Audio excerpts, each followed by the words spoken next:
मुल्की वसाइल पर इन्हसार करते हुए माशी निजाम तरतीब दिया जाएगा। मुल्की सनतों को फरोग दिया जाएगा, सूद को खत्म किया जाएगा और नए कर्जे नहीं लिए जाएंगे, जबकि पुराने कर्जों के लिए आलमी मालियाती इदारों से हिसाब किताब करके मसला हल किया जाएगा। जुर्रत के साथ मुज़ाकरात करके साबित किया जाएगा कि आलमी मालियाती इदारे पाकिस्तान के मकरूज हैं, क्योंकि सूद के निजाम पर जुल्म करते हुए वो असल कर्ज से कई गुना पाकिस्तान से वसूल कर चुके हैं। पाकिस्तान की आज़ादी और आज़ाद मईशत का यही रास्ता है। हम तिजारती मुआहदे सब कौमों से करेंगे, लेकिन गुलामी किसी की नहीं करेंगे इंशाअल्लाह। पहले से मौजूद बैंकों को मुकम्मल तिजारती इदारे बना दिया जाएगा और गरीबों अमीर का फर्क बड़ी हद तक खत्म करके आदिल पर मबनी इस्लामी मईशत कायम की जाएगी। गुर्बत के खात्मे और आम आदमी की जिंदगी आसान बनाने के लिए ज़कात उशर और सदकात का निजाम कायम करके माली वसाइल रखने वाले मौसी लोगों पर मुनासिब बोझ डाला जाएगा। बरामदात को बढ़ाया जाएगा और ज्यादातर दरामदात पर पाबंदी लगाई जाएगी। इशराफिया और उम्रा के लिए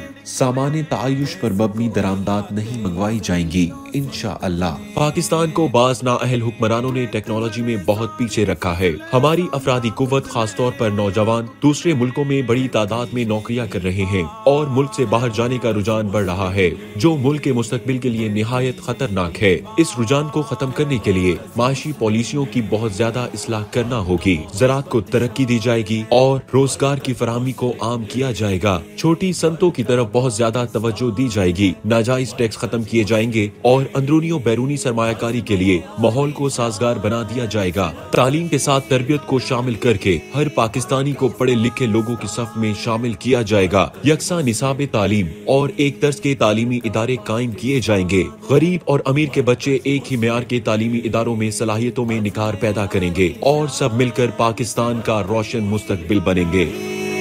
पाकिस्तान है मरकज़ी मुस्लिम लीग।